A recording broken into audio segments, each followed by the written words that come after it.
ഇന്ന് സാങ്കേതിക പുരോഗതിയുടെ ഒഴുക്കിൽ മുങ്ങിക്കിടക്കുന്ന പുതിയ തലമുറ ഒരു വിചിത്രമായ വിരോധാഭാസത്തിന്റെ ഇടയിലാണ് വളരുന്നത്. അവർക്ക് ലോകത്തെല്ലാം അറിയാം, പക്ഷേ സ്വന്തം വേരുകളെപ്പറ്റി ഒന്നും അറിയില്ല.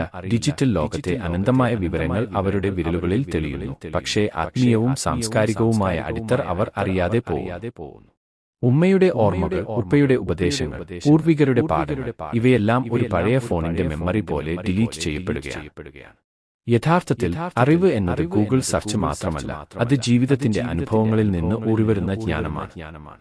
ഒരു തലമുറയുടെ ജ്ഞാനം നഷ്ടപ്പെടുമ്പോൾ അവരുടെ മനസ്സ് ഒരു വീടില്ലാത്ത പക്ഷിയെപ്പോലെ ആകുന്നു, അർത്ഥം തേടി അലയുന്നു. അതുകൊണ്ട് നമ്മുടെ കടമ ഈ തലമുറയെ വീണ്ടും അവരുടെ വേരുകളുമായി ബന്ധിപ്പിക്കുക എന്നതാണ്. സത്യത്തിന്റെ വിളക്കുകൾ കൊണ്ട് അവരുടെ ഹൃദയങ്ങൾ പ്രകാശിപ്പിക്കാൻ നാം ശ്രമിക്കണം. കാരണം ഒരു മനുഷ്യൻ തന്റെ ചരിത്രം മറന്നാൽ അവൻ തന്റെ ആത്മാവിനെ തന്നെ നഷ്ടപ്പെടുത്തുന്നു. നമ്മുടെ മക്കളെ നമ്മുടെ വേരുകൾ അറിഞ്ഞു തന്നെ വളർത്തണം. വേരറിയാതെ മായാലോകത്ത് വളരാൻ അനുവദിക്കരുത്.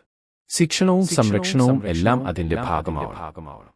എങ്കിലേ കൺകുളിർമയുള്ള തലമുറയായി അവർ മാറൂ.